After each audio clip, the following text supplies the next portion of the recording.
اللہ الذی رفع السماوات بغیر عمد، اللہ ہی ہے جس نے آسمان کو بلند کیا ہے بغیر کسی ستونوں کے، ترونہا کہ جن کو تم دیکھ سکو۔ دو معنی ہو سکتے ہیں، یہ آسمان ایسے ستونوں کے اوپر بلند ہے جنہیں تم دیکھ نہیں سکتے، اور یہ معنی بھی درست ہے کہ یہ آسمان بغیر ستونوں کے بنایا گیا ہے، بغیر ایسے ستونوں کے کہ جو تمہیں نظر آئیں، یا تم دیکھ تو رہے ہو کہ بغیر ستونوں کے ہم نے اس کو بنایا۔ اتنی اونچی چھت بغیر ستونوں کے، یہ اللہ تعالیٰ کی قدرت کا مظہر ہے۔ اس زمانے میں تو اتنی بات ہی کی جا سکتی تھی نا، لیکن آج جس طرح سائنس نے ہمیں بتایا ہے اور جو تفصیلات سامنے آئی ہیں، وہ تو انسان پاگل ہو جاتا ہے سوچ کے۔ اتنی وسیع یونیورس صرف پہلے آسمان کے نیچے، کہ اس کی وسعت کا اندازہ لگانا ہی ناممکنات میں سے، اور اندازہ لگا کہ آپ سائڈ پہ ہوں گے، تھوڑی دیر بعد وہ اس سے بھی زیادہ ایکسپینڈ کر چکی ہوگی، یونیورس ایکسپینڈ کر رہی ہے۔ ثم استوى علی العرش، اس کے بعد اللہ تعالیٰ نے عرش پر استوا فرمایا۔ اب یہ دیکھ لیں متشابہات آ گئی ہیں، اللہ عرش پر مستوی ہوا۔ اب یہ اللہ کے سوا کسی اور ہستی کے لیے ہوتا نا تو ہم کہتے کہ وہ تخت پر بیٹھ گیا، لیکن اب عربی زبان کی وکیبلری کا بھی ایشو ہے، انسان کی زبان جو ہے بہرحال اس کی حدود ہے، تو یہاں پہ ہم ترجمہ کیا کرتے ہیں، اللہ تعالیٰ اپنے عرش پر مستوی ہوا، اس لفظ کو استوائی رہنے دیتے ہیں جیسا کہ اس کی شان کے لائق ہے۔ اس کا وہ تخت حکومت ہے، اس کا اپنے تخت حکومت پر متمکن ہونا اس طرح نہیں ہے جیسے کوئی بادشاہ کسی تخت کے اوپر یا کوئی پرائم منسٹر یا پریزیڈنٹ کسی کرسی کے اوپر بیٹھتا ہے، کیونکہ یہ پھر مثال ہو جائے گی، اور قرآن میں واضح ہے لیس کمثلہ شیء، اللہ کی مثل کوئی شے ہو نہیں سکتی۔ وسخر الشمس والقمر، اور اسی نے پابند کیا ہے سورج کو بھی اور چاند کو بھی۔ کل یجری لاجل مسمی، یہ سب کی سب جو اللہ تعالیٰ کی مخلوقات ہیں ایک مقررہ میعاد تک کے لیے رواں دواں ہیں۔ اللہ تعالیٰ نے سب کو کام میں لگا دیا ہے، ہر چیز کو حرکت میں لگایا ہوا ہے، اور اتنی مشکل وہ حرکات ہیں کہ انسان اس حرکت کو دیکھ کے پریشان ہو جاتا ہے کہ یہ اللہ تعالیٰ نے کس طریقے سے اس چیز کو مینج کیا ہوا ہے۔ یعنی آپ دیکھیں کہ زمین جو ہے وہ سورج کے گرد بھی چکر کاٹ رہی ہے، اور اپنے محور کے گرد بھی ساتھ پیرلل میں گھوم رہی ہے، اور پھر اپنے محور کے گرد جو گھومتی ہے اس میں جو اس کا ایکسس ہے اس میں بھی یوں بھی کرتی ہے ساتھ، جیسے لٹو جب رکنے والا ہوتا ہے یہ موشن بھی اس کی ساتھ چل رہی ہے،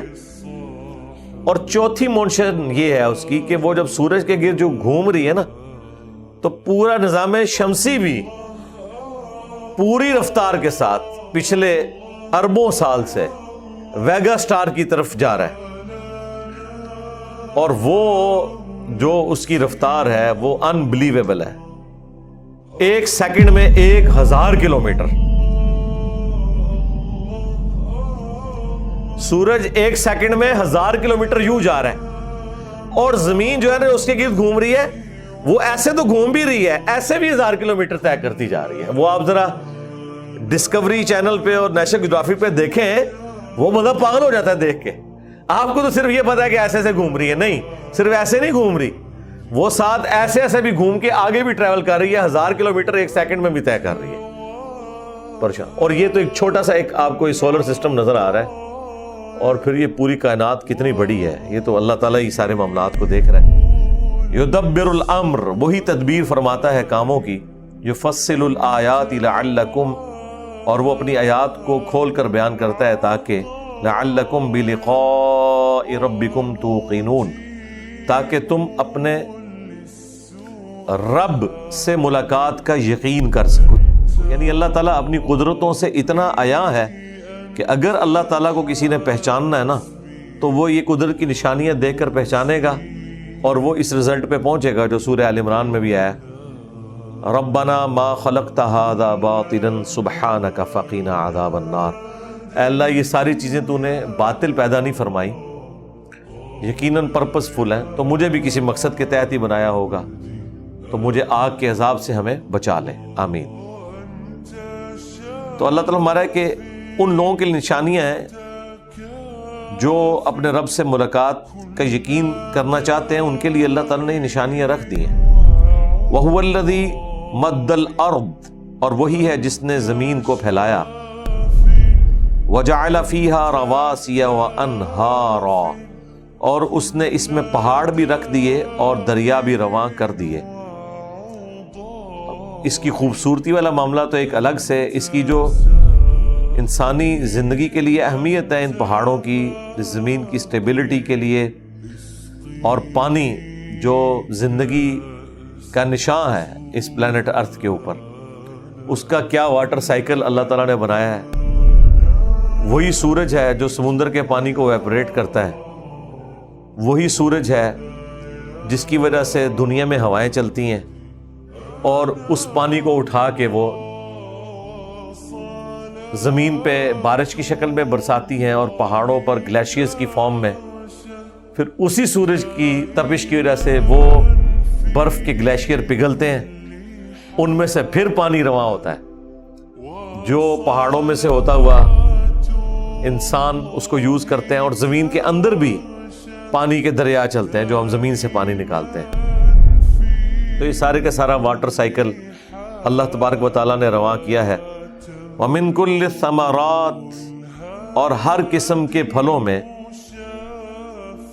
جَعَلَ فِيهَا زَوْجَيْنِ اثْنَيْنِ، اس نے دو دو کے جوڑے بنا دیے ہیں، یعنی نباتات کے اندر بھی، پھلوں میں بھی جوڑے ہیں۔ یہ تو چند ایک لوگوں کو چیز پتہ تھی نا، جو لوگ یعنی فصل کے ساتھ وابستہ تھے، انہیں یہ پتہ ہے کہ جس طرح نباتات میں بھی اسی طریقے سے مذکر اور مونس والا ایشو ہے، جس طرح کے انسانوں میں ہے، جانداروں میں ہے، جوڑوں کی شکل میں، میل اور فیمیل۔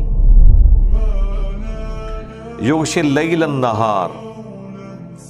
اور ڈھانپ دیتا ہے وہی رات سے دن کو۔ ان فی ذلک لآیات لقوم یتفکرون، بے شک اس میں اللہ کی قدرت کی نشانیاں ہیں ان لوگوں کے لیے جو غور و تفکر کرتے ہیں۔ اب دیکھیں، کوئی انسان دنیا میں یہ کہہ نہیں سکتا کہ میری آبزرویشن سے کوئی ایسی چیز نہیں گزری کہ جس میں مجھے اللہ تعالیٰ کی قدرت نظر نہ آئی ہو، چھوٹے سے لیول سے لے کر بڑے لیول تک۔ آپ جو چیز کھا بھی رہے ہیں، صرف اس کے اوپر غور کر دیں کہ یہ اس کھانے تک پہنچی کن سٹیجز سے ہے، تو انسان پاگل ہو جاتا ہے۔ فروٹ تو ہمارے سامنے فنش پروڈکٹ کے طور پہ آ رہا ہے نا، وہ تو ایک سمپل معاملہ ہے، لیکن وہ بھی اتنا کمپلیکس ہے کہ ایک تربوز کو کاٹیں آپ، اس میں آپ کو سینکڑوں بیج نظر آئیں گے۔ جس شخص کو یہ نہ پتا ہو کہ یہ تربوز بنتا کیسے ہے، اس دنیا کا باشندہ نہ ہو، اگر اسے بتایا جائے کہ یہ جو اندر ایک چھوٹا سا بیج ہے نا، اس کو میں زمین میں بوؤں گا اور یہ جو اتنا بڑا تربوز دیکھ رہے ہو، اس طرح کے ہزاروں تربوز اس میں سے نکل آئیں گے، اور وہ کبھی بھی ماننے کے لیے تیار نہیں ہو۔ کائنات میں ہر چیز معجزہ ہے، لیکن کئی معجزوں کے ہم عادی ہو چکے ہیں۔ پھر ان بیجوں کو اس میں پلیس کیا ہے، پھر کیا ذائقہ رکھا ہے فروٹ کا، اور جو نان فنش پروڈکٹ ہے ادر دین فروٹ، اس کو اگر آپ دیکھیں کس طرح ویلیو ایڈیشن ہو کے آپ تک چیز پہنچتی ہے۔ ایک گندم کا دانہ بویا جاتا ہے، اس میں سے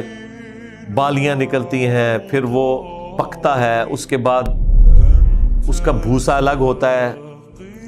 جو ہمارا یہ والا آٹا ہے ویسے تو وہ اس کے سمیت ہی کیا جائے، جو دانوں کے اوپر بھی ایک چھوٹی سی کھال ہوتی ہے اس کی، وہ تو ہمارے اس کا حصہ ہی بن جاتی ہے، لیکن جو الگ سے اس کی بھوسے والا معاملہ ہے الگ کیا جاتا ہے، اس کے بعد اس کا آٹا بنتا ہے، پھر اس آٹے کو پانی ڈال کے گوندا جاتا ہے، پھر اس سے روٹی آگ کے اوپر پکائی جاتی ہے، پھر فنش پروڈکٹ آپ کے پاس آتا ہے۔ تو جس نے بھی روٹی زندگی میں ایک دفعہ کھائی ہے تو اس کے لیے خدا تک پہنچنا آسان ہے، کوئی فروٹ کھایا ہے، کوئی چیز، اور یہ تو صرف کھانے والا اسپیکٹ ہے، اس کے بعد اس کھانے نے اندر کہاں جانا ہے، کس جگہ سے گھومنا ہے، اس میں سے فائدے والی چیز کیسے الگ ہونی ہے، اور کس طریقے سے اس نے پیشاب کی شکل میں نکلنا ہے، اور اس میں انسان کی اپنی کوئی مرضی شامل نہیں ہے۔ تو یہ اللہ تعالیٰ اپنی قدرتوں سے اتنا آیا ہے کہ اللہ تعالیٰ سے اگر کوئی انسان غافل ہوتا ہے تو جان بوجھ کے ہو رہا ہے، ورنہ اس کائنات میں اللہ تعالیٰ نے اپنی قدرت کی اتنی نشانیاں رکھ دی ہیں کہ کوئی شخص بھول کر بھی خدا سے غافل نہیں ہو سکتا اگر وہ خود سیدھے راستے کے اوپر رہنا چاہے۔